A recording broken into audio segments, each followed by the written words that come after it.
사도신경으로 우리의 신앙을 고백하시겠습니다. 전능하사 천지를 만드신 하나님 아버지를 내가 믿사오며 그 외아들 우리 주 예수 그리스도를 믿사오니 이는 성령으로 잉태하사 동정녀 마리아에게 나시고 본디오 빌라도에게 고난을 받으사 십자가에 못 박혀 죽으시고 장사한 지 사흘 만에 죽은 자 가운데에서 다시 살아나시며 하늘에 오르사 전능하신 하나님 우편에 앉아 계시다가 저리로서 산자와 죽은 자를 심판하러 오시리라. 성령을 믿사오며 거룩한 공회와 성도가 서로 교통하는 것과 죄를 사하여 주시는 것과 몸이 다시 사는 것과 영원히 사는 것을 믿사옵나이다. 아멘. 찬송가 95장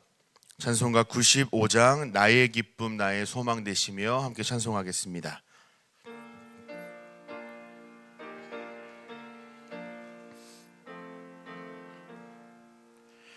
나의 기쁨 나의 소망 되시며 나의 생명이 되신 주 밤낮 불러서 찬송을 드려도 늘 하신 마음 뿐일세. 나의 사모하는 선한 목자는 어느 꽃다운 동산에 양의 무리와 늘 함께 계셔서 기쁨을 함께 하실까.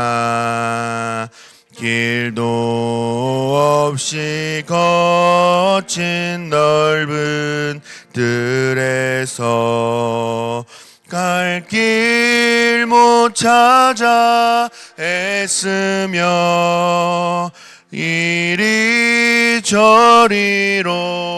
헤매는 내 모양 저 원수 조롱하도다. 주의 자비롭고 화평한 얼굴 모든 천사도 반기며 주의 놀라운 진리의 말씀에 천지가 화답하도다. 나의 진정 사모하는 예수님 음성조차도 반갑고 나의 생명과 나의 참 소망은 오직 주 예수 뿐일세. 아멘.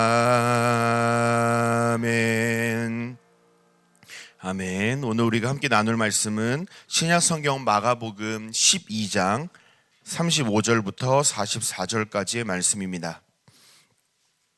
제가 가진 성경으로 신약 77면에 있는 마가복음 12장 35절부터 44절까지의 말씀입니다. 한 절씩 교독하신 후에 마지막 44절은 합독하도록 하겠습니다. 제가 먼저 마가복음 12장 35절 말씀을 봉독하겠습니다.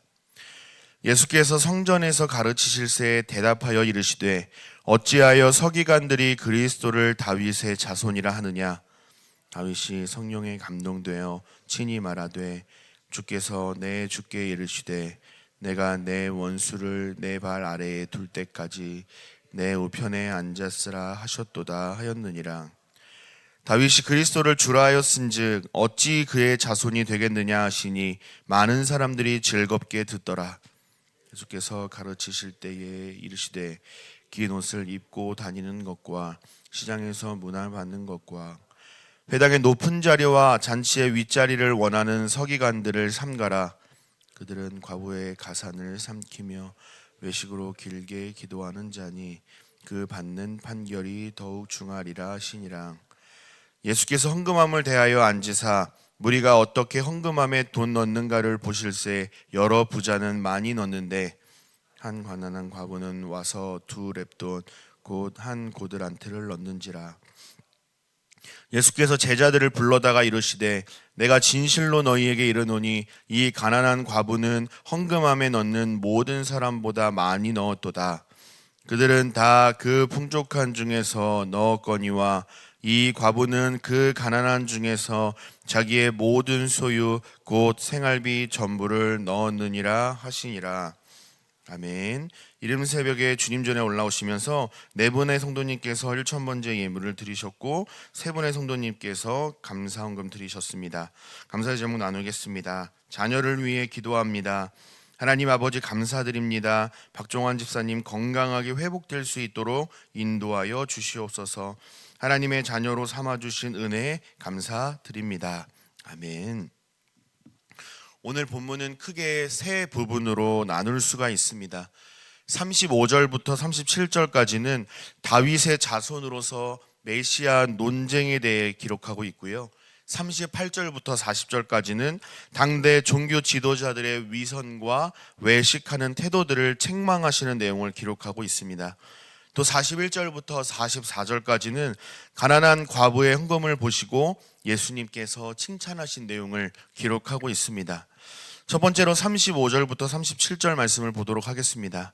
35절 말씀을 보시면 이렇게 되어 있습니다. 예수께서 성전에서 가르치실새 대답하여 이르시되 어찌하여 서기관들이 그리스도를 다윗의 자손이라 하느냐 그랬습니다. 예수님께서 성전에서 가르치셨다라고 기록하고 있는데 성전 뜰에서 지금 당대 종교 지도자들과 함께 논쟁을 하시면서 무리들을 향해 가르침을 주시는데 그 비판의 강도가 점점 더 강해지고 있다는 것이 특징입니다. 35절 중간부터 보시면 서기관들이라는 이 종교 지도자 무리들을 지목해서 기록을 하고 있는데요. 이는 35절 앞의 단락과 그 뒤의 단락을 연결시키고 있음을 나타내는 핵심 키입니다. 쉽게 말씀드리면 오늘 본문 바로 앞에서 가장 큰 계명을 지키며 예수님께 칭찬을 받았던 서기관과 41절부터 소개하고 있는 이 가난한 과부의 행동을 통하여서 종교 지도자들을 책망하고 있는 것입니다. 서기관들이 예수님을 못마땅했던 이유가 무엇입니까?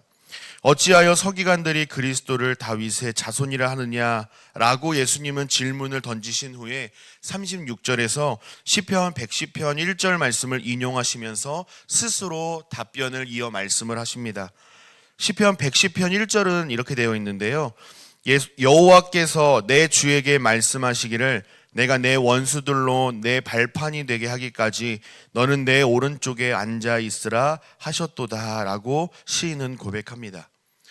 여러분 시편 110편 1절 말씀은요 메시아 예언시로 대표되는 성경 구절입니다. 이 다윗의 자손이라는 호칭은 로마를 대항하여서 이스라엘이라는 민족을 승리로 이끌 군사적인 메시아, 즉 해방자로 기대되는 호칭이었습니다. 당대 종교 지도자들은 민족적인 해방을 기대했던 것입니다. 그러나 예수님은 자신의 정체성을 설명해 주시는데 예수님은 군사적인 승리를 이끌 해방자가 아니라 이 세상을 구원으로 인도할 하나님의 아들이요 참 구원자 예수 그리스도라 자신의 정체성을 말씀해 주시고 있는 겁니다. 우리가 어떤 사람에 대하여 이해할 때 정체성을 이해하는 대로 우리는 그에게 무언가를 구하게 되어 있습니다. 누울 자리 봐가며 발을 뻗어라 라는 옛 속담이 있듯이 저 사람이 나에게 무언가를 줄 수 있는지 없는지 줄 수 있다면 얼마만큼 줄 수 있는지 이해하는 만큼 우리는 구하게 되어 있습니다. 얼마 전에 우리가 맹인 바디메오에 대해서 살펴보지 않았습니까? 예수님을 지나가는 한 명이나 물질을 소유한 존재라고 이해했다면 바디메오는 예수님께 돈을 주세요라고 요청을 했을 것입니다. 그러나 바디메오는 예수 그리스도를 구원자 예수 그리스도임을 바르게 이해했기 때문에 돈을 주세요라고 구걸하는 것이 아니라 주여 내가 보기를 원하나이다 라고 예수님께 이 나의 눈을 뜨게 해달라 라고 바디메오는 구했던 것입니다. 바디메오와 대조적으로 당대 종교 지도자들은 예수님의 정체성을 군사적 메시아 정도로만 이해했습니다. 그러니 이스라엘의 해방 정도만 기대할 수 있었던 것이죠. 그러나 예수님은 군사적 메시아를 넘어서 온 세상을 구원할 어린 양 예수 그리스도이심을 선포하고 계신 것입니다. 그러므로 사랑하는 여러분, 우리가 예수님의 존재와 능력을 더 잘 알기 위한 노력을 했으면 좋겠습니다. 우리가 하나님을 바르게 알고 예수님과 성령님에 대하여 바르게 알기를 힘쓰기를 원합니다. 이것이 왜 필요할까요? 그래야만 우리는 바른 것을 구할 수 있고요, 바르게 믿을 수 있기 때문에 그렇습니다. 예수님은 하나님의 보좌 우편에 앉아 하나님의 뜻대로 통치하시고 섭리하시는 우리 창조주 하나님이요 살아계신 하나님이신 줄로 믿습니다. 우리가 하나님에 대한 바른 이해를 통하여서 하나님께서 주시는 많은 축복을 누리실 수 있기를 예수님의 이름으로 축복합니다. 두 번째로 38절부터 40절까지의 말씀을 보시면 예수님께서 서기관들을 삼가라 라고 말씀을 하시는데요, 원어를 그대로 직역하면 서기관들과 거리를 두어 그들의 행동을 면밀히 살펴보라 라는 의미입니다. 종교 지도자들, 율법 교사로 대표되는 이들이 사람들로부터 존경과 대접은 받으려고 하지만 삶은 율법의 정신과는 반대되는 폭력적인 모습을 보여주고 있습니다. 38, 39절에 종교 지도자들의 거짓되고 외식된 신앙 행위들을 구체적으로 묘사를 하십니다. 38, 39절 말씀을 보시면 예수께서 가르치실 때에 이르시되 긴 옷을 입고 다니는 것과 시장에서 문안받는 것과 회당의 높은 자리와 잔치의 윗자리를 원하는 서기관들을 삼가라 라고 말씀하십니다. 이 서기관들은요, 긴 옷을 입고 다녔습니다. 이해를 돕기 위하여서 설명을 드리자면 주일에 우리 목사님과 장로님들이 입으시는 성의가 있지요. 평일에 시장을 갈 때에도 그 성의를 입고 다닌다 라고 한번 생각해 보시면 이해가 훨씬 더 편하실 것 같습니다. 여러분, 이 평일에 성의를 입고 다니는 이유가 무엇입니까? 나는 종교 지도자임을 스스로 드러내는 행위라고 할 수 있겠죠. 옷만 봐도 누가 봐도 당대 종교 지도자들이라는 사실을 알 수가 있었습니다. 예수님 당시 1세기에는 종교적으로나 사회적으로나 종교 지도자들은 존경과 존중을 받았습니다. 이는 하나님께서 세우신 하나님의 권위로 말미암아 영적인 아버지로 알고 그들을 섬기는 것이죠. 주일에 보면요, 교역자실이 3층에 있지 않습니까? 교역자실에서 교육관 쪽으로 이렇게 이동하다 보면 성도님들이 테이블에 앉으셔서 떡볶이도 드시고 차도 한잔 하시면서 서로 교제를 누리고 계셔요. 제가 이제 그 옆을 지나가다 보면요, 고개를 숙여서 인사해 주시는 분들도 있고요, 엉덩이를 들썩하시거나 일어나서 인사를 해 주시는 분들도 많이 계십니다. 사실 제가 뭐 대단한 사람도 아닌데 지나갈 때마다 환대해 주시고 인사해 주실 때마다 반갑고 감사한 마음이 드는 것이 사실입니다. 이것은 인간 이성민에 대한 환대가 아니라 하나님께서 세워주신 교역자요, 인천 제2교회에 세워주신 말씀 사역자라는 이 존중과 배려를 해주시는 것이죠.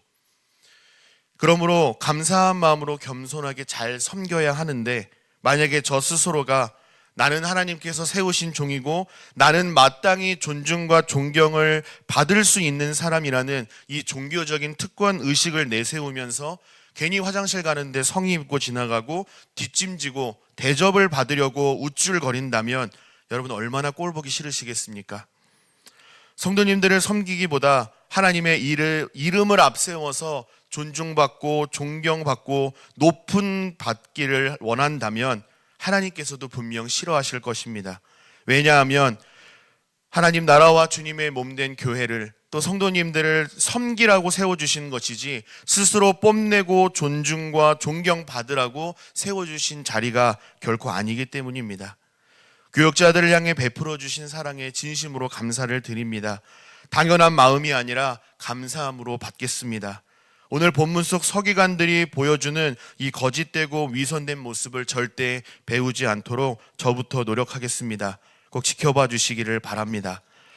서기관들은 겉으로는 스스로 경건과 영성을 자랑했으나 행실은 전혀 경건하지 않았습니다. 예수님께서는 스스로 존경받기를 즐겨하고 섬기기보다 섬김을 받고자 하고 시장 중앙에서 길게 기도하는 교만하고 외식적인 모습을 책망하셨습니다. 예수님은 분명히 기도할 때 어디에서 하라고 말씀하셨죠? 골방에 들어가서 기도하라라고 말씀하셨지요. 그러나 40절 말씀에 따르면 이 종교 지도자들은 과부의 재산까지 집어삼키는 폭력적인 행동을 보여주고 있습니다. 오늘 본문 바로 앞 단락에서 예수님은 분명히 하나님 사랑과 이웃 사랑에 대하여서 말씀하신 바 있습니다. 여러분, 하나님 사랑과 이웃 사랑은 결코 분리될 수 없음을 예수님은 강조해 말씀하신 것입니다. 하나님을 진정으로 사랑한다면 이웃 사랑으로 반드시 증명되어야 하기 때문입니다. 결국 서기관들이 하나님을 사랑한다 말하고 하나님을 섬긴다고 말하고 경건하다고 말하지만 과부의 재산을 모두 다 삼켜버리는 모습을 통하여서 그들 마음 중심에 하나님 경외, 하나님 사랑의 마음이 전혀 없음을 스스로 증명해버린 꼴이 된 것입니다. 그래서 하나님은 서기관들을 삼가라 라고 엄중하게 말씀하셨습니다. 사랑하는 여러분, 우리가 여기서 알 수 있는 것은 무엇입니까? 저는 하나님 사랑은 이웃 사랑으로 증명되어야 한다는 말씀을 강조하여 말씀드리고 싶습니다. 여러분은 하나님을 사랑하십니까? 하나님을 신뢰하며 살아가고 계십니까? 그렇다고 한다면 여러분의 가족이나 가까운 사람들이 여러분을 보시기에 여러분이 정말 하나님을 사랑하고 이웃을 사랑하고 있는가? 말과 행실을 보고 그렇다고 인정할 수 있겠습니까? 아울러 여러분 스스로 보기에 나는 정말 하나님을 사랑하며 이웃을 사랑하는 삶을 살아가고 있는가? 라는 이 질문 앞에 네, 그렇습니다 라고 당당하게 대답하실 수 있으시겠습니까? 이 질문 앞에 우리의 삶을 한번 되돌아보는 새벽이 되었으면 좋겠습니다.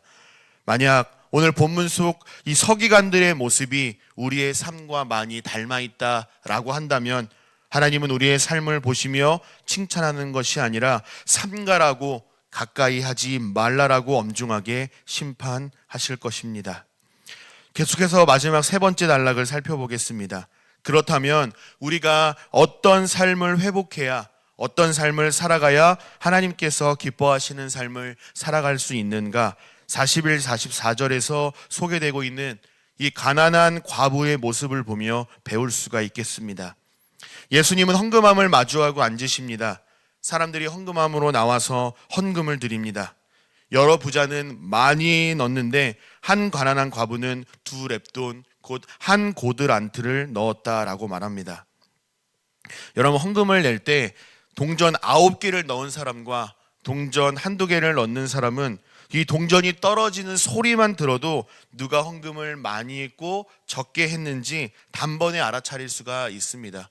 또 헌금하는 자, 헌금자 마음으로는 9개를 넣는 사람은 당당하게 넣겠죠. 그러나 1개, 2개 헌금하는 사람들은 아마 겸손한 마음으로 천천히 넣었을 것입니다. 과부의 2렙돈은 정말 적은 금액입니다. 당시 사용하던 화폐의 가장 작은 단위라고 할 수가 있습니다. 하루 일당의 한 100분의 1 정도 되는 금액이라고 하니까요, 하루 일당 10만 원이라고 가정을 한다면 2렙돈은 한 1,000원도 안 되는 금액일 것입니다. 요즘 마트나 편의점에 가보시면 아시겠지만 1,000원으로 살 수 있는 것이 그렇게 많지가 않습니다. 500ml 물 한 병을 사더라도 적어도 1,200원은 있어야 살 수가 있습니다. 이처럼 예수님 당시에도 2렙돈은 정말 적은 금액이었습니다. 2렙돈으로 할 수 있는 것이 별로 없었습니다.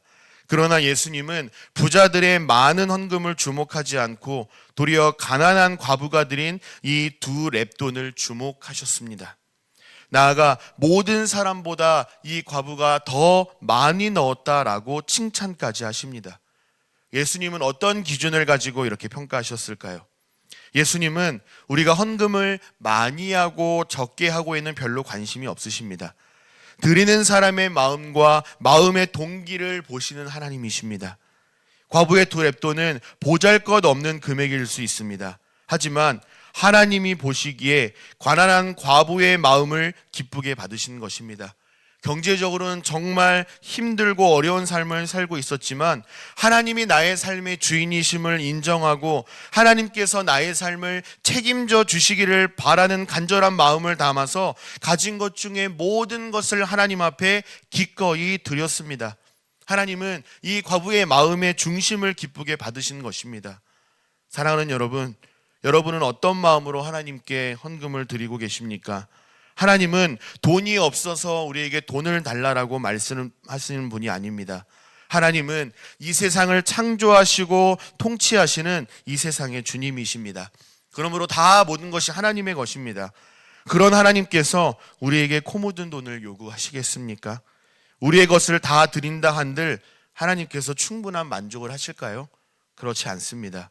사랑하는 제2가족 여러분, 하나님이 진짜로 요구하시는 것은 무작정 돈을 많이 드리는 것이 아니라 우리 손에 쥐어진 물질이 비록 적을지라도 얼마 되지 않을지라도 이 모든 것이 하나님께로부터 왔고 하나님께서 주셨으며 그러므로 하나님의 것이라는 이 감사와 믿음을 요구하시는 것입니다. 아울러서 하나님께서 내 삶을 책임지시고 도와주시고 함께해 주실 것이라는 믿음과 신뢰를 우리에게 요구하시는 것입니다. 여러분은 하나님께서 요구하시는 대로 기꺼이 믿음과 신뢰와 감사함으로 하나님께 드리는 헌금 생활을 하고 계십니까? 예수님은 44절에서 그들은 다 그 풍족한 중에서 넣었거니와 이 과부는 그 가난한 중에서 자기의 모든 소유 곧 생활비 전부를 넣었느니라 하시니라 라고 칭찬하십니다. 여기서 핵심은 생활비 전부를 넣었다는 헌금의 많은 양을 말하는 것이 아닙니다. 하나님께 대한 신뢰와 헌신과 믿음을 하나님께서 기쁘게 보셨다는 데에 있습니다. 간절히 바라기는 우리 모든 제2가족들이 예수님께서 가르쳐 주신 이 헌금의 의미와 자세를 바르게 잘 적용해서 하나님께서 기뻐하시는 바른 헌금 생활로 하나님께 영광 돌리는 우리 모두가 되었으면 좋겠습니다. 우리의 마음과 마음의 중심을 하나님께 맡겨드릴 때에 하나님께서는 비록 작은 것일지라도 하나님은 우리의 믿음과 하나님을 향한 결단과 헌신을 기뻐 받으신다라는 사실을 기억하시고 눈에 보이는 것이 아니라 마음으로 하나님을 섬기는 오늘 하루가 되시기를 예수님의 이름으로 간절히 소망하고 축복합니다. 기도하겠습니다. 사랑의 아버지 하나님, 크신 은혜와 사랑을 감사드립니다. 이 새벽에 하나님 앞에 예배드릴 수 있도록 깨워주시고 인도하여 주신 은혜에 감사를 드립니다. 이 새벽에 하나님께 구해야 할 기도 제목들이 생각나게 하시고 하나님께서 원하시는 기도를 드릴 수 있도록 은혜를 베풀어 주옵소서. 거짓되고 교만한 서기관과 같은 모습들은 다 제거하여 주시고 가난한 과부가 하나님께 두 렙돈을 기꺼이 드렸던 것처럼 내 삶을 책임지시고 인도하실 것이라는 믿음과 신뢰와 헌신을 드릴 수 있는 은혜도 허락하여 주시기를 원합니다. 마음의 중심을 밝히 아시는 하나님 앞에 인색하거나 거칠애가 아니라 전심으로 하나님을 사랑하고 이웃을 사랑할 수 있는 마음도 허락하여 주옵소서. 이 새벽에 예배의 자리에 나올 때에 귀한 예물 올려드린 손길이 있습니다. 모든 것이 하나님께서 베풀어 주신 은혜인 줄 믿고 기꺼이 드렸사오니 예물을 기쁘게 받아주시고 하나님 나라와 주님의 몸된 교회가 견실하게 세워지는 꼭 필요한 곳에 사용될 수 있도록 축복하여 주옵소서. 예물과 함께 올려드린 마음의 소원과 기도 제목들을 하나님께서 다 아시는 줄로 믿사오니 들으신 대로 응답하여 주시고 또 우리가 구하고 생각하는 것들보다 모든 것에 넘치도록 충만케 하여 주옵소서. 병원과 요양원에서 또는 가정에서 투병 중인 환우들이 많이 있습니다. 한 분 한 분 찾아가 주셔서 위로하여 주시고 하나님의 평강으로 함께하여 주옵소서. 여호와 라파의 하나님께서 그 환부를 만져주시사 연약한 부분들이 회복되고 강건케 되는 역사를 경험케 하여 주옵소서. 또 기도하고 돌아가는 발걸음도 안전하게 지켜주시고 특별히 예수 그리스도의 십자가의 은혜를 기억하고 부활의 소망을 누리는 복된 하루로 인도하여 주옵소서. 모든 것 감사드리오며 우리 주 예수 그리스도의 이름으로 감사하며 기도하옵나이다. 아멘. 하늘에 계신 우리 아버지여, 이름이 거룩히 여김을 받으시오며 나라에 임하옵시오며 뜻이 하늘에서 이룬 것 같이 땅에서도 이루어지이다. 오늘날 우리에게 일용할 양식을 주옵시고 우리가 우리에게 죄 지은 자를 사하여 준 것 같이 우리 죄를 사하여 주옵시고 우리를 시험에 들게 하지 마옵시고 다만 악에서 구하옵소서. 대개 나라와 권세와 영광이 아버지께 영원히 있사옵나이다. 아멘.